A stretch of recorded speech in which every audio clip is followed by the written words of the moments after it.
Day, everybody. Uh, there we go. Good day, everybody. I'm Billy Anderson, CEO and principal voice actor with Billy Anderson Voices, and I am also privileged to be the voice of Veteran Comic Con 2024 as the live MC and panel host. And today we've got like a really amazing broadcast for you.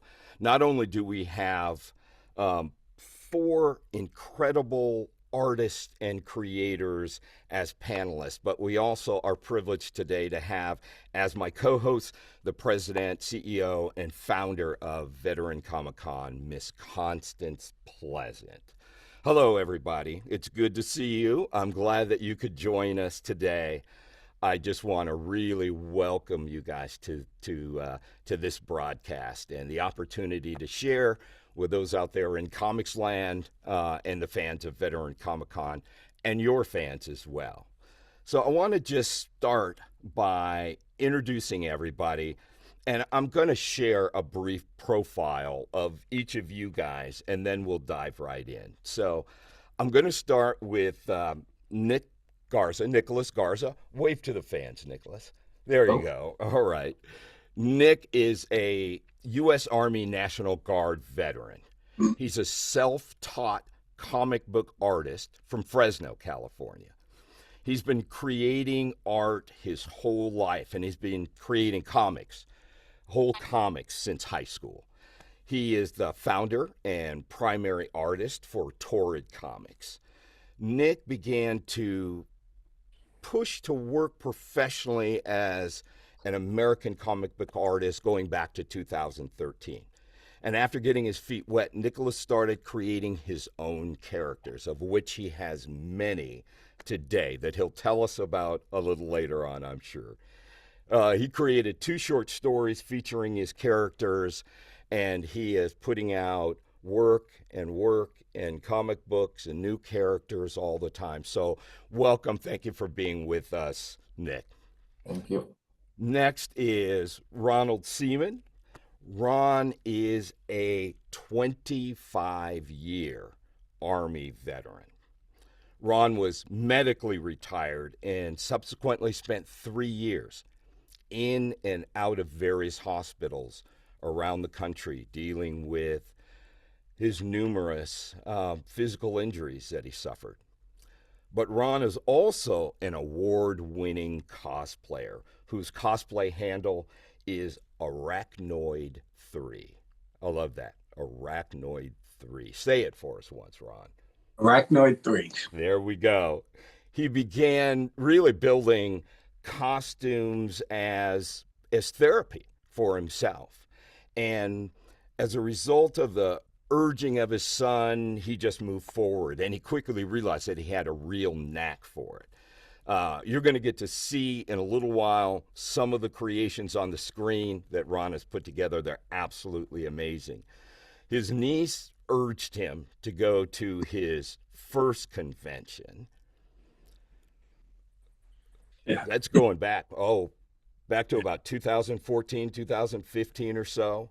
And Yes. for the last 10 years, you just haven't looked back. He's been attending and competing in and has received awards and built cosplay costumes for others for the last decade. And I know that you've become an absolute enthusiast and believe that everyone should experience cosplay at least once in their lifetime. Definitely. Absolutely. And we also have Ed Coffey. Ed, wave to everybody. Ed is also a U.S. Army veteran. He's the owner of Redwood Comics, which is a veteran and AAPI owned publisher. He writes and illustrates story, primarily focusing on themes outside of the superhero genre. Ed is born and raised here in the East Bay in Northern California. He pursued his passion for film by graduating from the Academy of Art University here in San Francisco. It was after Ed got out of college that he joined the Army and he took on the role there as a broadcast journalist. He was deployed to Baghdad, and he acted as the broadcast studio non commissioned officer in charge for the U.S. forces in Iraq. Upon his return, Ed was assigned to defense media activity in Alexandria, Virginia, and later to Fort Meade in Maryland. His exceptional skill in the field contributed to the production of numerous Emmy and Telly winning commercials for the Department of Defense. So, Ed, thank you for your service and the amazing things that you did, because you really had a huge hand in kind of revitalizing and re energizing and re engaging the whole concept of broadcast journalism in the battlefield. Um, and really is the precursor for what it is today. So thank you. And last but not least, we've got Chuck Carter. Hello, Chuck. Chuck is a U.S. Navy veteran, so we've got a few of them. We've got a few of the branches covered here. You're a little bit outnumbered by the Army guys, but That's okay. Also by age, I'm also I'm pushing 70, so there you go. There you go. I'm in the same boat with you, so I understand. Not too far along. yeah. But Chuck is a Navy veteran. He's a video game and film artist, very well known for video games that we all are familiar with, like Myst, co-creator of Myst. And what was my favorite, I think I've told you this before, Chuck, but my absolute favorite, I'm too old to be a real gamer. I guess I'm not, but my favorite, he was known for Westwood's Command and Conquer Red Oh, Alert series. Oh, wow. my absolute favorite to this day. So It's the Chuck most fun also, I had on games. oh yeah, gosh, well, that's a whole nother conversation. I won't bore everybody with it. I can't get on the platform anyway, anymore. But just the most excellent games, and I know that there were hundreds of thousands of enthusiasts and users, if not more. So Chuck also did the digital matte paintings for the television series Babylon 5, another one of my absolute favorites. Uh, Chuck's digital art clients include Disney, NASA, National Geographic, Scientific American, and the BBC. In 2017, Chuck founded his own video game studio, Eager Games, and released the video game Zed in June 2019. In September of 2021, Chuck joined Standard Magic, a virtual and augmented reality startup based in Maine, and he serves there now as creative director when he's not But in. just to let you know, the company folded about a year and a half ago. And So and I'm sure it was no fault of your own. no, no, no, no, no, no, no, no. So Market. now he's spending time in his kayak off the coast of Maine, communing with nature most of the time. We'll talk about what you are doing and what you're involved in a minute. And finally, Constance Pleasance. Constance is a revenue officer with the Internal Revenue Service, so keep your stuff straight, folks. She's a member of Beta Pi Sigma sorority. She's a former board member of the California State University, East Bay. She holds a BS degree in biology from California State University, East Bay, an MBA in accounting from the University of Phoenix, and she is a current doctoral candidate in business administration, also from the University of Phoenix. And what do we have to do? We just got to defend the dissertation. Is that all that we've got left at this point? All right. Well, I have to you, write the, I have to write the dissertation and then defend it yeah, three yeah. Getting times. getting a PhD is not a short process. Many steps, but it's also very involved. And the whole point of it is when you come out of the back end of it, you are an absolute expert, able to defend your ideas and to maximize your learning and how it impacts the world. So we're very proud of you for all of that. But most importantly, In 2019, Connie became the founder and CEO of Veteran Comic Con, which has the mission this is a beautiful mission, and I love it, to capture the joy of reading through comic book creation, to use art as an outlet of creative expression for mental health, and also to introduce successful artists to the military population for inspiration and professional development. A very noble mission, and we have examples of those professionals with us today who are making an impact in the art, but also with the military community, and that's incredibly important. I want to start with you, Connie, if you don't mind. Tell us a little bit about the inspiration for Veteran Comic Con. What is it that really drove you to create it? What was that in your heart and soul that made you need to create this amazing Comic Con? Well, having been involved with a local Comic Con, um, I noticed how the different artists were, how they were involved with the Comic Con, and how much fun it was, the atmosphere. And I thought about how I thought about art therapy, and I remembered that my father, who's an Army veteran, in his later years, he used art therapy during one of his treatments while he was at the Veterans Hospital. It was uplifting for him, and he was really amazed that he had any kind of artistic talent. I still have his very first waterwork Oh, uh, wow. painting.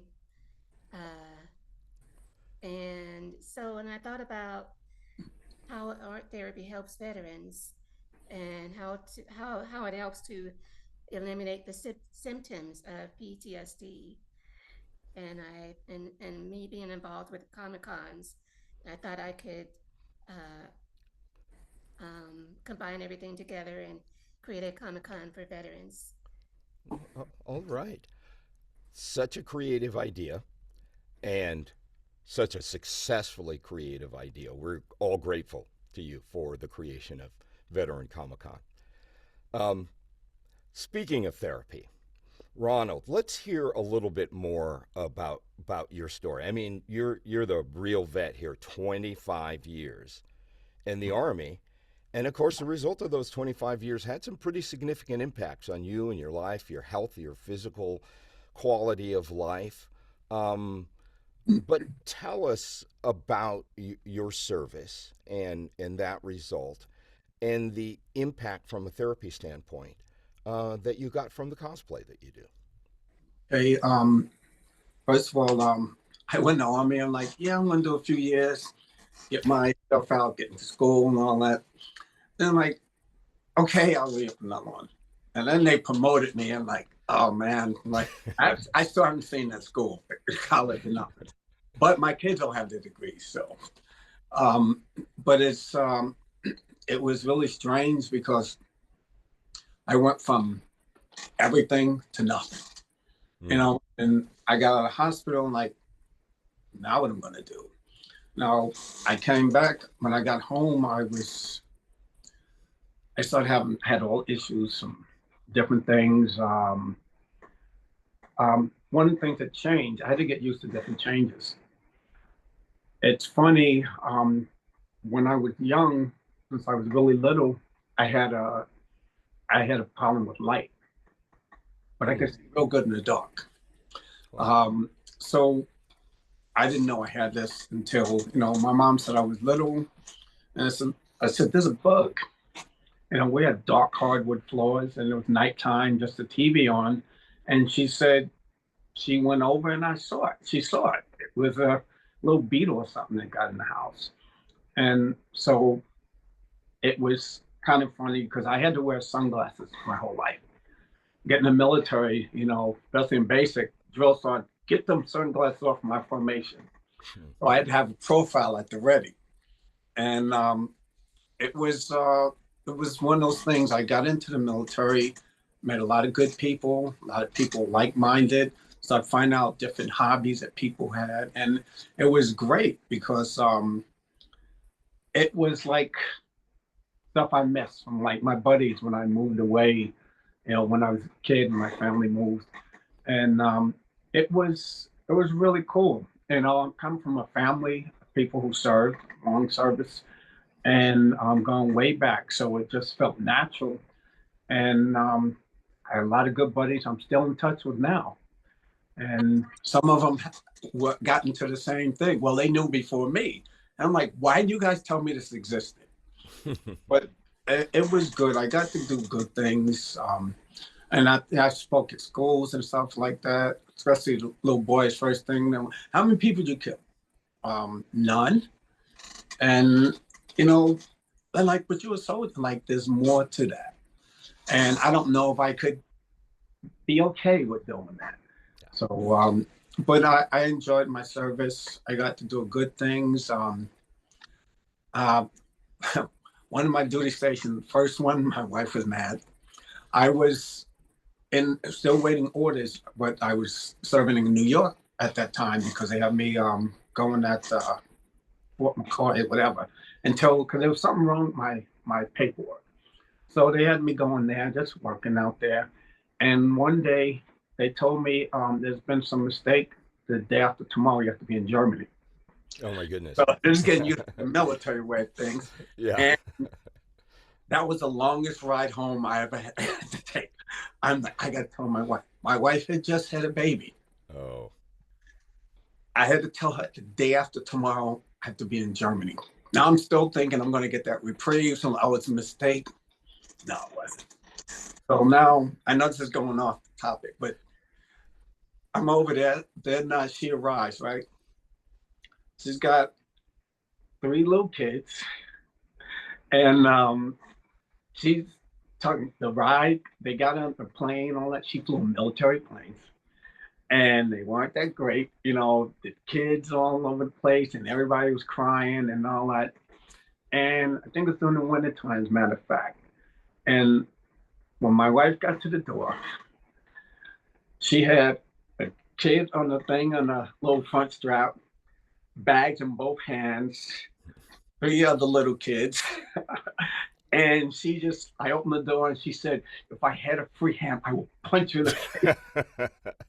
Oh, the saga of military families. Yeah. But I mean, they serve every bit as much. They serve as much as we do. And I think our job is even easier. But the thing is, they got adapted over there. My wife became the mayor of our community or area we're in. I have my commander as a private PRC asking my wife, can you ask your wife to bring this up at the next met? Because they met with the generals and all that stuff. And I was like, with everybody else, they were so and so's wife. I was Barbara's husband. It's just, but we all serve. If we serve, it's no doubt.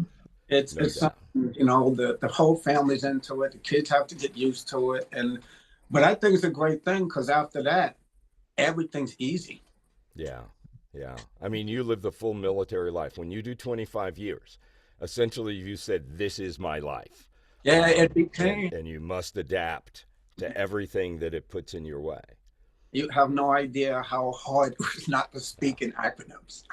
My wife was always saying, they have no idea what you're talking about, right? I'm like, okay, I'm sorry. So it's like I learned a whole nother language. And now that's what got me. I remember when I was young, you see all these veterans always hang out together. And I realized the only ones that knew the same language, That's what brought them and kept them together. Yes, and it's good. It's really good though. So with all that kind of perspective, how did you come up with your first cosplay costume? What was your inspiration for that very first one?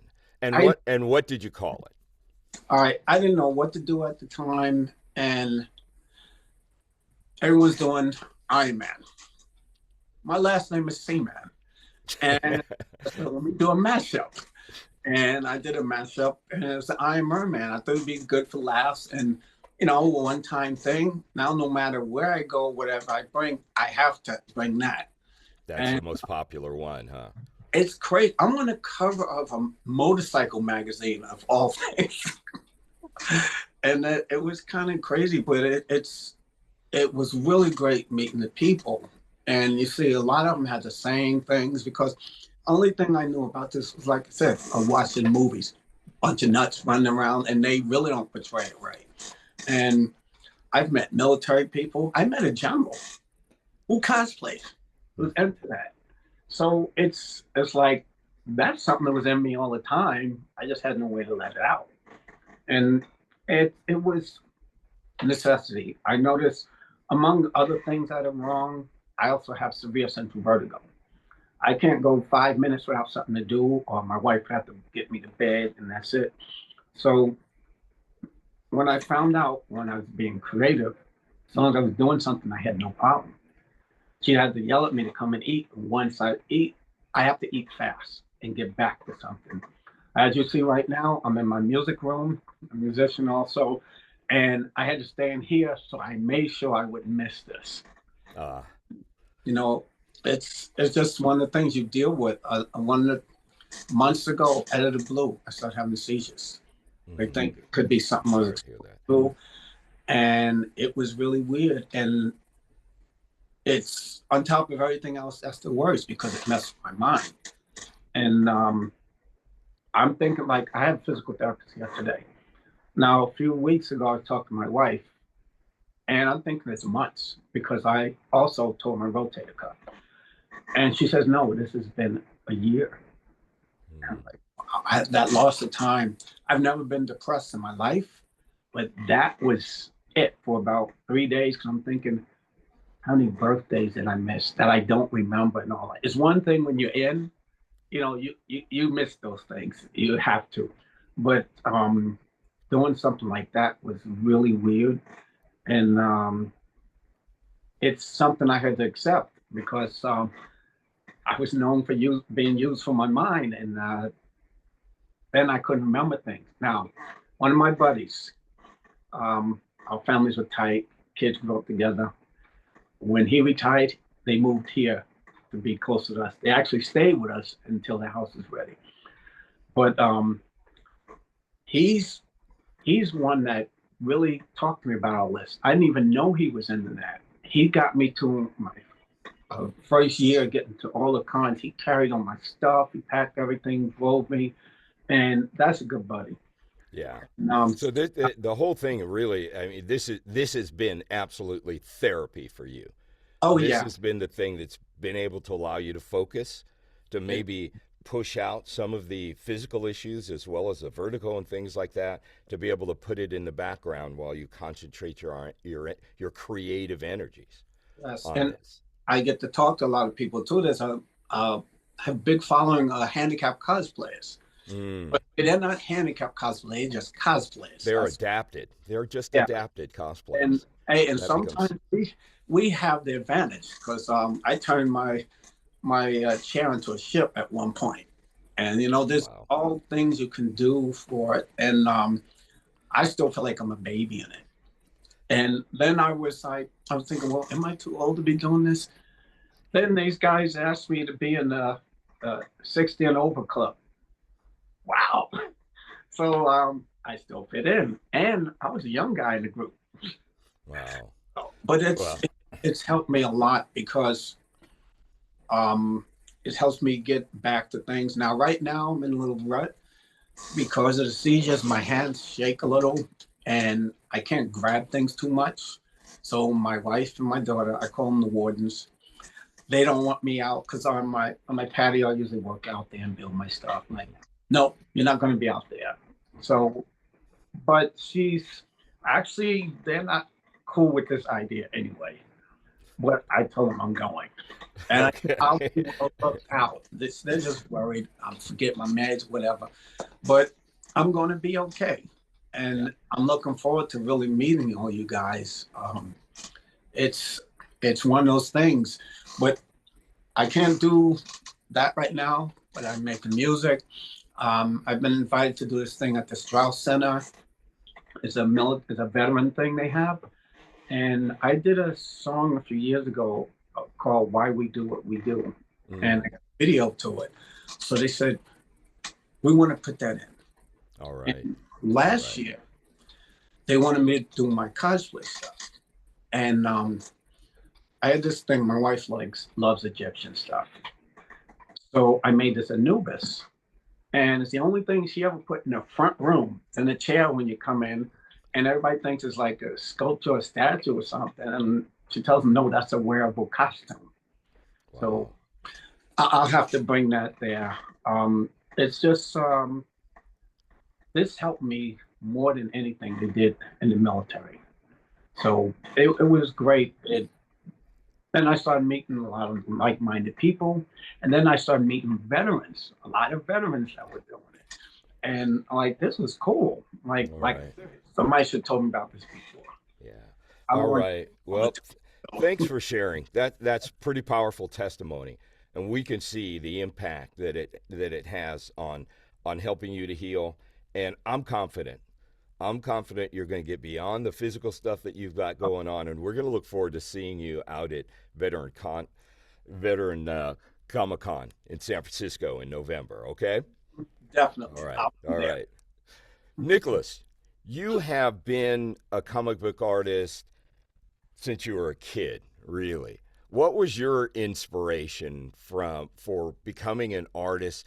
And just walk us through a little bit this path because you're starting to get to that point where you're pretty successful now. You're at a lot of events. I think I just noticed online you've got Batman Days coming up pretty soon in this month. So tell us about your path a little bit. Tell us about your what inspired you to get going and your path forward and what role the military played in that. So early years, I would say cartoons definitely inspired me to draw. Big fan of Ninja Turtles and the Batman animated series and the X-Men, all the 90s stuff. And my father used to collect comic books, so I'd read the comic books and get all that inspiration. Do you still have any of those comic books? Not Oh. many. Uh, I do have one that he gave me. It was a rock and roll biography type book about Motley Crue. He was a big Motley Crue fan, so he Okay. gave me that one. But all the other, all most of my books are collected on my own now. So Nice. I've still got a few. I've still got a few from the '60s when I was a kid, and they're in pretty good shape. One day, one day we'll test the marketplace. yeah. So tell us about these early characters that you created that were uniquely yours. So when I started creating my own characters, I was starting to get into anime and Dragon Ball Z. So I would create my own anime type characters from Dragon Ball Z inspired characters that I would just make my own stories that were kind of integrated into the world of Dragon Ball. And uh, that was in junior high and start of high school. I would be doing that. And as I continued to go, my interest shifted to the American style comic books. I had a high school project my senior year was to create a comic book, and that's one of my first superhero characters was Nightfire. And funny thing about that character was I wanted it to be like a nighttime fire, but I misspelled it to be like a night shining armor night fire. So I just stuck with it and kept pushing forward with that character and created Sometimes our best successes come out of mistakes. Yeah, no copy doubt. mistakes. The Bob Ross. So tell us about Torrid. Torrid Comics. First of all, I absolutely love the name. Oh, Fabulous name. thank you. What got you to the point where you decided this is it? I'm creating my comic book company. I'm going to start publishing comic books. What kind of drove you to that point? Uh, as I was starting out, uh, really focusing on comic creation. I was reaching out to people to see if they wanted work drawn for them, and I was still creating my own characters. So uh, I found that it was just easier to create my own company and create my own characters just so I could continually improve myself as an artist and a writer. So it seemed like a logical step to create my own characters, create my own company to keep on putting my own characters out into the world. All right. Fantastic. Now, tell us about what you've got going on right now. What are kind of the highlights that are happening with you as an artist and with Torrid Comics? So right now I have a day job, so I just got promoted, so it's kind of eating up my creative time. But Oh, while you're gonna have to get rid of that. Are you kidding me? yeah, it's the bills that have to be paid. Oh, those. Yeah, Uh, yeah. Connie so works for the IRS. Maybe she can find you a loophole. some tax write-offs. Yeah. So during in the evenings is when I get most of my work done for creative purposes. Um, I did just so I did just finish a big project, which is kind of uh, my biggest project yet. Is I worked with a comic company called Ton Press, Uh-huh. and I did a rock and roll biography Oh, of wow. Run DMC. Oh, wow. Yeah, so I show right here. So I Oh, fantastic. A finished product. Yeah, and this one is actually in comic shops, and it's kind of all across the nation. Ooh, bad. That's exciting. So I'm sure you're going to have a box load of those at Veteran Comic Con in Oh, November yeah, that you're going to be signing for people and all of that sort of stuff. yeah, So it's gonna explode through the city at that point in time. That's yeah. exciting. That's really, really exciting. All right. Future plans. Future plans. What are the Uh, big things that you've got that you just can't wait to get to? Besides Veteran Comic Con Yeah. in November, I will be working on my own projects. I'll continue to pump out my characters, Bumper and Pinball. I just finished issue 6 with that, and it led me into a new area of creative process where I'm printing my own books now. Oh wow. So I'm That's a trying to big keep, step. yeah, That's a big step. I'm trying to keep the costs down. So I found that I could buy a pretty high-end printer and print my own stuff myself to keep my costs. I'm trying to keep my cover price for my single issues down to $5, Mhm. and the best way to do that was to print it myself. And I have some of those right here as well. Wow. That's amazing art.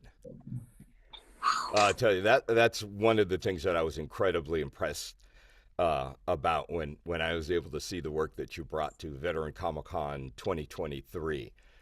You had a lot of people around your table. Your stuff was pretty popular, and we can see why. You're an absolutely fabulous artist, and we're thrilled about the big projects that are coming to fruition and the progress that you're making, and we're excited that you're going to be back at Veteran Comic Con 2024.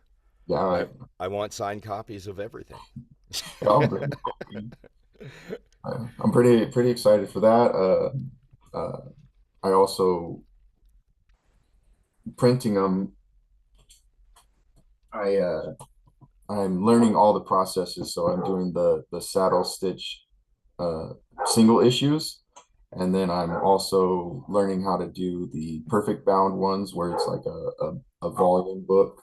Oh yeah, yeah, Nice. yeah. That's fabulous. So I mean, you've moved from artist to co-writer to now comic company owner and publisher.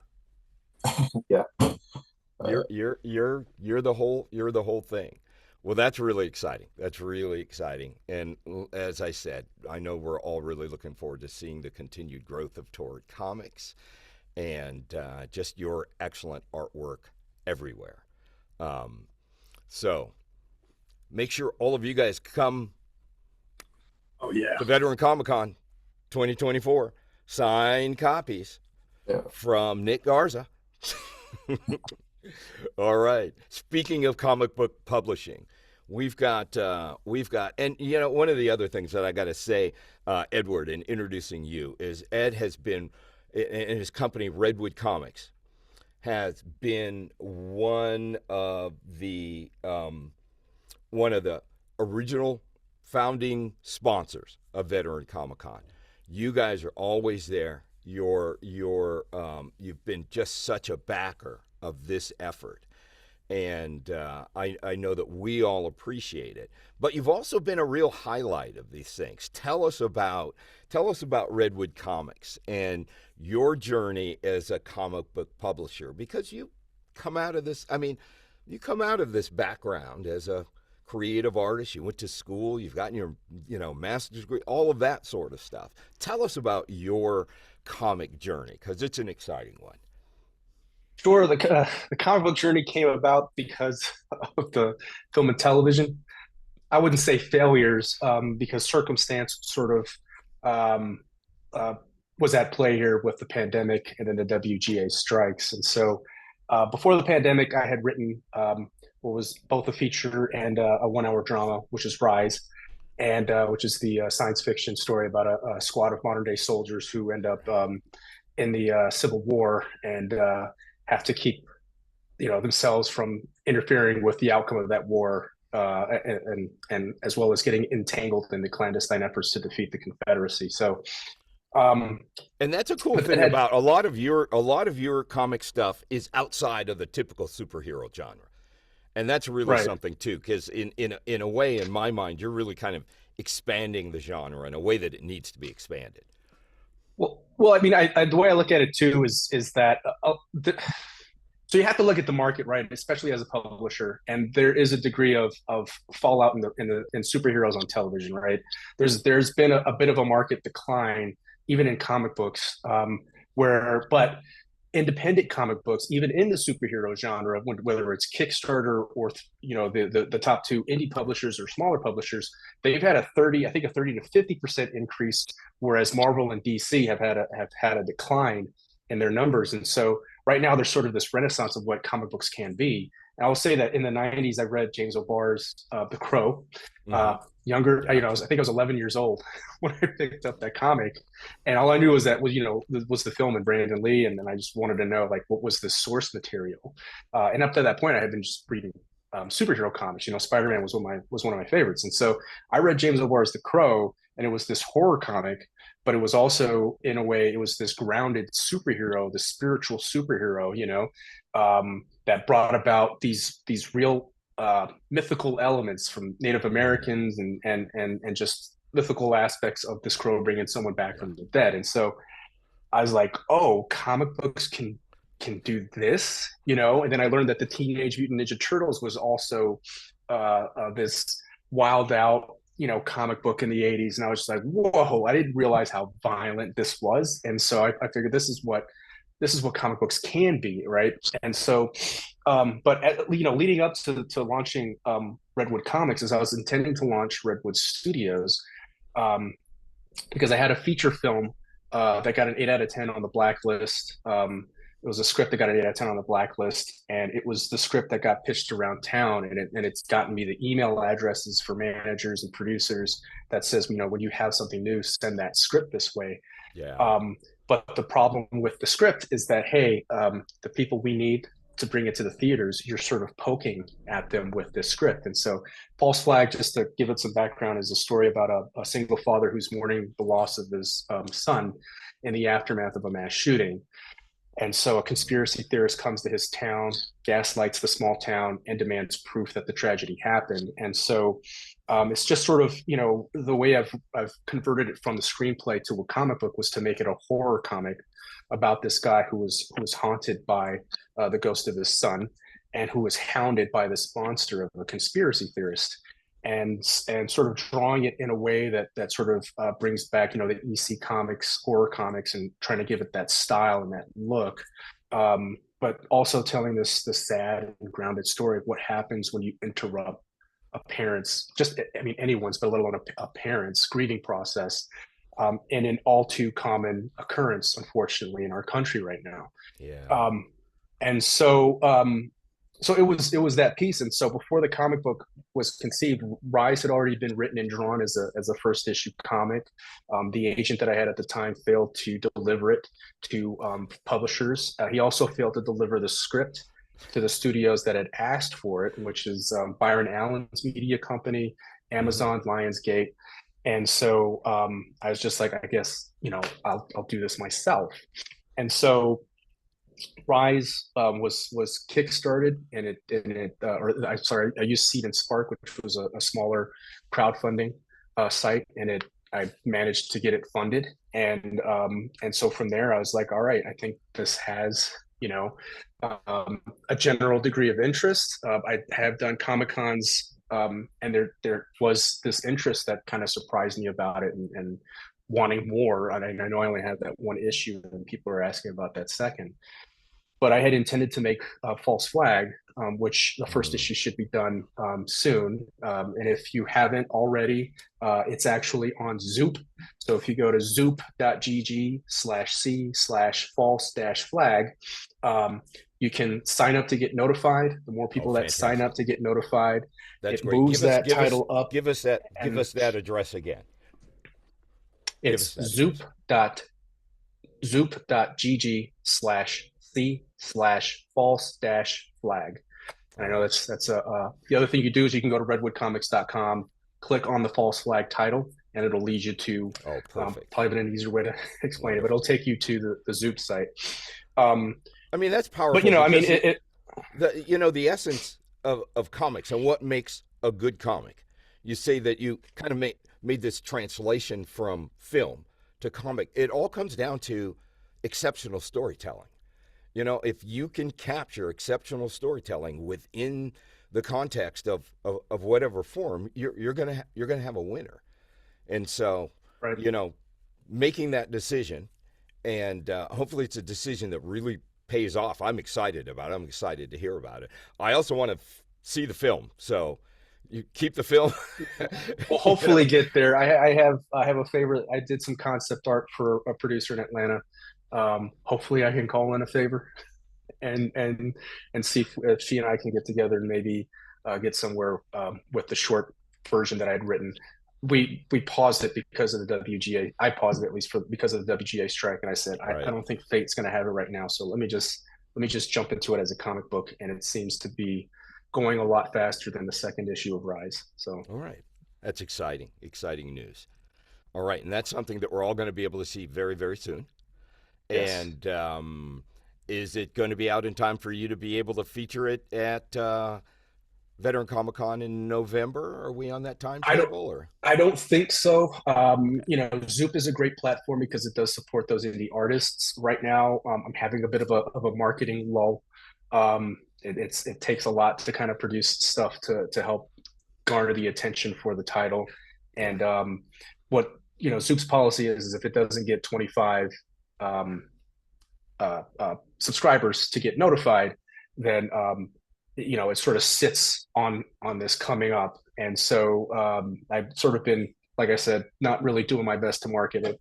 All right, well, let's use this platform right here. A lot of people are going to see this video and see these interviews, so let's make sure all of you guys go to Zoop and subscribe so that we can get this project really rolling, really moving. Because if you haven't seen Ed's work, you can count on the fact that this is high quality stuff that's really going to bring a lot of enjoyment to you and all of those that you introduce it to. So, yay. Thank you. All right. Chuck, we just found out, I would have known if I'd done better research, but we just found out that you are no longer involved with Standard Magic, because it is no longer. Tell us about what you're doing now. I mean, you've done such amazing stuff. I know that you're not ready to just, because you're a creative, to just stop doing amazing stuff. So what's going on? Yeah, I mean, just turned 67 and, I'm not going anywhere anytime soon. Um, Sorry, my camera keeps That's a unfocusing. Um, so, I mean, I don't ever envision stopping, to be honest, doing stuff. I mean, how can you? It's something that's as much a part of you as breathing, and I'm also kind of ADD, so I like doing a bunch of different things. I wish to God I could just focus on one thing for more than like 3 or 4 weeks. Yeah, I've never been Oh, able to but do it either. I constantly bounce around from things, but I find that it does allow me to do a lot of different things and storytelling in as many ways as you can do it. From an illustration to an interactive world to games to working on films with other people. It's all about getting out the story, getting out something that's in your head Absolutely. that Yeah. you can share with people. So currently, over the last few months, I've I don't know how I fell into it, but I've been mucking around with AI art a lot. And surprisingly, a couple of game companies hired me to do AI art for them. Okay. And I know that AI art is such a controversial thing, and I never ever say draw it like this or do it like that. I just do a prompt and I refine it, take it into Photoshop, paint over it, do a bunch of other things with it. And I found that it's a So it's more fairly like an AI frame. it's more like, yeah, exactly. Yeah. It's kind of I sort of start off with it. It's like, you know, I, back in the early days, we would hire concept artists to do a lot of our stuff, and this is kind of one of the things very controversial because it does put some people out of work. And Yeah. Well, but I'm because I'm I'm a voice actor, and right now, as a matter of fact, we're in the middle of a strike yep, against the video game manufacturers. It's not centered on the art; it's centered on the voice. But all of these areas are being impacted, obviously, yep. by AI. It's a big thing. So we just It's got to it's get our hands around. You just have know. to get your hands around, wrap your head around it a little bit. I use it to more as an inspiration, as a starting point. Hmm. I mean, I have an enormous Pinterest page, where I have thousands and thousands of Yes. images on my Pinterest. Yeah. But the problem with it now is that 90% of what I'm seeing is AI, and it's kind of like it's lost it's lost it's kind of lost me because you can tell AI art. People say you can't tell the difference. You can. You There's a can. lot of little subtle hits to it. And that's why when I go into stuff, I try to do some Photoshop stuff. But these guys want me to do stuff for them. And, they pay well. And so I knocked out, worked about a month doing about 50, 60 pieces for them Oh, for very a good. couple more game promotional things for them for like presentations and things. That's just one thing. The big stuff that I've been doing lately is this year I've been lucky to have about 4 or 5 projects from NASA, and NASA has been keeping me extremely busy. I just wrapped up one big one on looking to search for life on Mars, which I got to build a lander that never existed before, Oh, working with a that work. scientist with an engineer. Yeah, that I NASA work. 3D That's modeled it all fascinating. out. And it was fun. Like I had all these things in it that, how it collects it, how would a lander drill down 100 meters into the Uh, Martian soil without creating a giant rig designed to punch a core sampler and drill downwards. They've got the technology now to do it from a tether, which I thought was really kind of cool. So I had to kind of figure out what would this look like. And so I got a chance to build that all out and then produce a few other illustrations to go along with it about how they would find life, where they would find life, and oh, stuff. And that was a lot of fun. And yeah. then prior to that, I did something on Neptune and its moons and the search for life in some of these large water worlds that are circling some of the gas giants and Well, that's stuff. fascinating. You're getting to live in these environments. I mean, you're working for Pretty NASA. much, yeah. So you're Yep. getting all of the information, all of the data that they have, all of the real time understanding of what these environments are like. And you're Yep. getting you're getting to play in them. I get to play in them, and I'm trying to convince them to do stuff that's more interactive, and slowly but surely they're starting to see the value possibly in that. It's a long thing. I work with Caltech mostly, and I'm just starting a new illustration on the search for life on extrasolar, exoplanets, Oh and wow. how they do that, and how they can determine, through the various methods that they have, using, whatever tools we've got right now. And there's a lot of tools out there that look at these stars, and one of the big ones is radio telescopes. And I'm Hmm. working with a couple engineers, and just starting that project. I just, matter of fact, signed a contract yesterday, and that starts up. That'll be about a month and a half long project, and I've got another project starting after that. And these projects are a lot of fun. They kind of exercise the sciencey part of my head. But on the other flip side of that, I'm starting a game company with a group of people, former Standard Magic, Liam Sullivan, you remember Liam? Yeah. Yeah. And so Liam and a couple of other people from EA and I are gathering a group of talented artists here in Maine to start a small game company. And we're going to redo Zed as our first project. Oh, how And fun. we're gonna do it the way I wanted to, because when Cyan publishes Ed, um, I had to fit Zed into a box for them, Yeah. and I really had to stop it down from where it was supposed to be. Had to fit in a little It was a commercial much bigger box. vision Yeah. originally, and but Cyan didn't have any money to really follow that through. So, and they didn't have the backing for a lot of things that I wanted to do with the game, but I needed to get the game out, and I did. And just to be honest, the game it had 50 and 50 on Steam, as far as I recall last time I checked. 50 people, 50% loved it, absolutely loved it, said it changed their life. 50% hated it, I the think that's rest. the game world, though, isn't it? It's the game world, yeah, Yeah. because it wasn't missed. They wanted to see another missed, and Yeah. I was one of the missed guys, and I didn't want to do missed. I it said that in my Kickstarter. We had a successful Kickstarter and everything for helping us fund it. You know, and unfortunately, Eager Games folded back in during COVID, and I just got all the rights returned to me for Zed. So I'm working with a couple Oh. people, and we're just starting to redo that. Oh, that's You know, fantastic. it's You have the rights, so now Yep. you can Well, expand it to be what you originally envisioned it to be. yep, and it's not gonna be fast. We're gonna take our time. We're using Unreal 5, Okay. and it'll probably bleed into Unreal 6, which I've seen some previews of what they're thinking about, which I'm not even gonna go there because it's gonna change how we view everything. Yeah. As far This, as interactive media goes. this is so But exciting. it's Most people don't realize how big the game world is. They don't realize that games are the largest form of entertainment, largest industry of entertainment in the entire world by a Yep. long shot. By a long shot.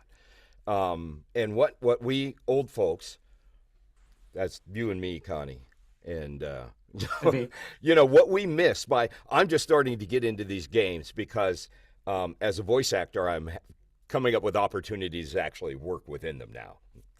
Not during the strike, but which has made me sit up and pay attention in a way that I wouldn't have.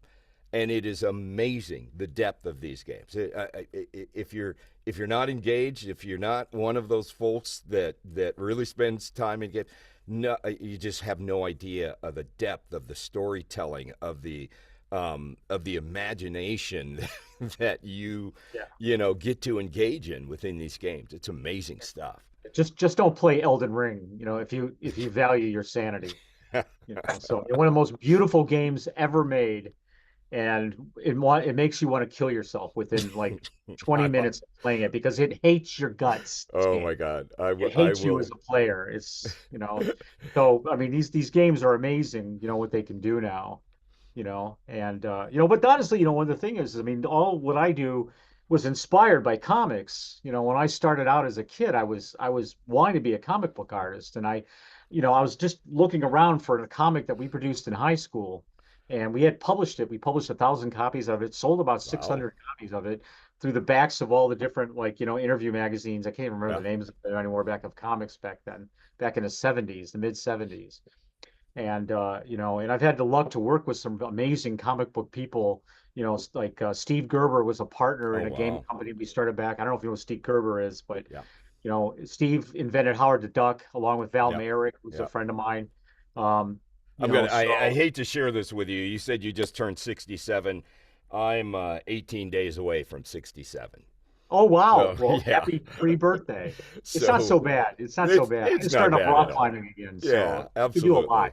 I still Yeah, do 100 miles a week on my bicycle, so there you, you you go. just you just got to know how to learn to appreciate what it is. But Yep. coming from that same background, when you're talking about this idea of starting in these comics in the 60s and the 70s and the evolution that's happened with comics that's fueling these other industries, that is the foundation of it. Because Oh yeah. that's where people said, we can do what we want.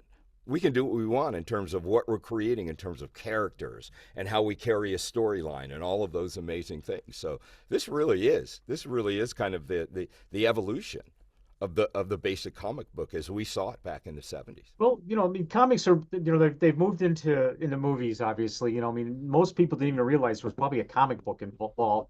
Kids today probably don't even know there was a comic book Yeah. involved with a lot of what they're seeing out of the Marvel movies. And I don't know where DC is going, but but for me, like what Edward's doing, is that more serious comic. When I was in Cleveland, I got to know some guy, um, Harvey Picar. I don't know if you guys know who that is or not, from Mm-hmm. American Splendor. Mm-hmm. And I knew a couple artists that worked with him, Jerry Shamray. And Jerry unfortunately passed away a couple years ago, last year, I think, actually. And Val Mayrick, I turned Val Mayrick onto Harvey, and I got to know him pretty well, and met R. Crumb through all that. Yeah. So Cleveland was like that was sort of like this little, Superman came out of Cleveland.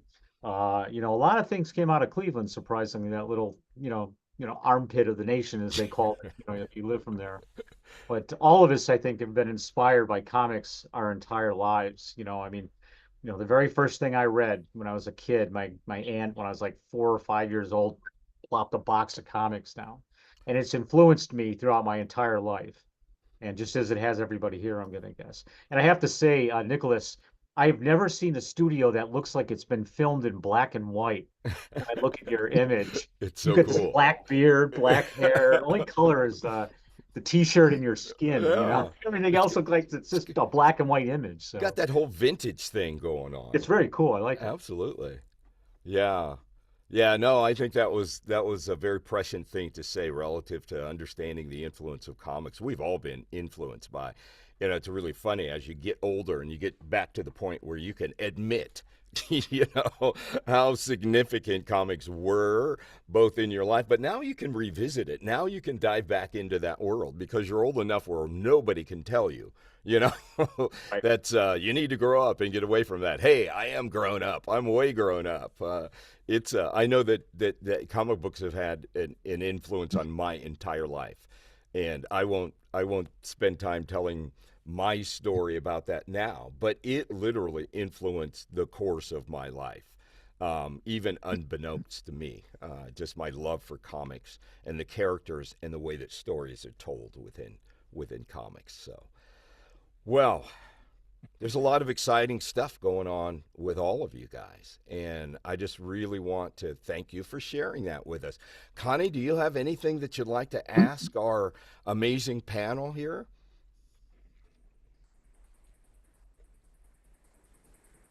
I think you're muted. Yeah, somehow I can't hear you. Can you guys hear her? Oh, Hello. There Oh, you go. there's yeah. I I don't have a question, but I do have a comment. I've been sitting here listening to everybody, and it reminded me of one of the reasons why I wanted to start Veteran Comic Con was to build a family. And so all this time I'm thinking, I want to build a family. I want to build a family. And I have a family here with Veteran Comic Con, and it just hit me now. So all these so since 2019, I've been building a family, and I feel like I've um, successfully created a family, and I'm looking forward to expanding it in the future. Yeah, you got a brood of cousins right here.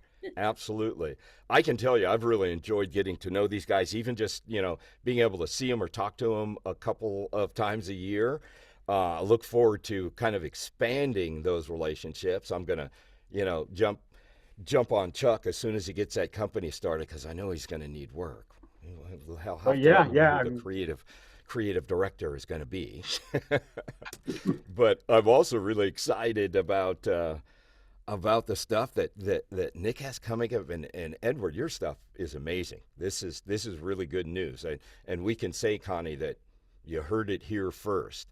But I think the most important thing is that knowing now what you guys are up to, all of your exciting stuff that's coming up, that we as a community of comic lovers, of veteran Comic Con folk, that we get behind you guys individually and do whatever we can do to help expand the opportunities that you're creating. So, what I want to do, if you guys don't mind, is I'm going to go around the room, and if you guys just have an email address, I think that people could reach out to you at that have an interest in supporting you or just learning more about what you're doing. Why don't we go ahead and share those on the air, and we'll have them drop down in the comments below. But let's start with you, Ron. What's a good email address if people want to reach out to you and hear more about what you're doing?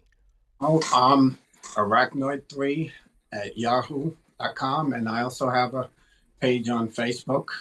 Okay. And Arachnoid is ARACKNOID.com. No, number 3 at Yahoo. Arachnoid, number 3. Yeah, I'm not like these big guys, you know. Okay, at yahoo.com. Yes. And I'm also right. on Facebook. All right. Arachnoid3 cosplay. Fantastic. Nick, how about you? So I have a website that people can go to, torridcomics.com, and then my email is through that website. So you can type in Nicholas at torridcomics.com if you want to get in touch with me. All right, and, fantastic. And also on, just like Edward, if you go to the website, the homepage has all of my social medias linked, so you can find me that way. Fantastic. Edward, one more time, give us the lowdown. Sure. You could reach me or find me at redwoodcomics.com, or if you wanted to hit me directly, info@redwoodcomics.com. Please do not send unsolicited pitches, but I have had that happen, and I know that folks are excited to pitch to an indie publisher. I'm excited to hear them, but because of liability reasons, I'm going to delete them. But I'm more than happy to talk about what's happening with Redwood Comics if you go to those places. Additionally, I'd mentioned if you go to Zoop, please click on False Flag, get notified, and yeah, social media information is also at redwoodcomics.com. All right, fantastic. And Chuck, how about you? You can go to www.chuckcarterart.com, or you can just email me at chuckcarterart@icloud.com.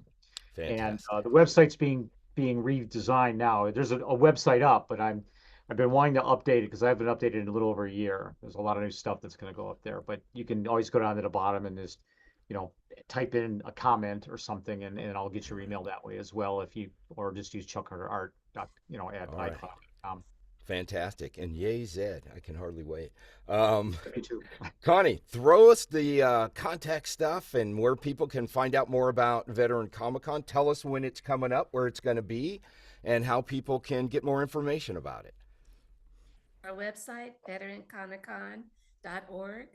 We're on Facebook, Veteran Comic Con. We're on Instagram at Veteran Comic Con. It's going to be on November 10th, Sunday, November 10th, at the Cartoon Art Museum from 12 p.m. to 5 p.m. All right. And if you're a veteran or a member of the active military or reserve, you have free admission to Veteran Comic Con. Other than that, tickets are $10, and I got to tell you that it's the best deal on the planet for what you get. To spend 5 hours crawling around with these guys, getting autographed books and getting to hear about all the things that are going on. The other thing that I do want to mention, there's a cosplay contest. It's an incredible cosplay contest. We had a lot of fun with it last year. We had some great costumes. We actually have a pretty large group of people that came. They surprised me how many came and how many participated in the cosplay contest. So I just want to encourage everybody. Come on out on November 10th, 12 o'clock, Cartoon Art Museum on Beach Street in San Francisco. And just join us, have fun, get a chance to meet a number of these guys. Ron, I hope that you can make it out. Chuck, I don't know if you're going to make it out this year. It sounds pretty busy. But I'm looking forward to seeing Edward and Nick again. And I just want to thank all of you guys for taking time to update everybody on the amazing things that you guys are involved in. And Connie, I'm going to turn it over to you just to sign off and say goodbye to everybody. If you turn your microphone on. If you don't turn your microphone on, you don't get to. Okay, well, thank you guys for coming on tonight. It was great listening to you and hearing everything, hearing what you're doing.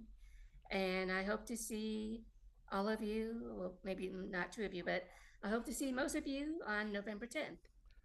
All right. Take care, guys. Thank you again.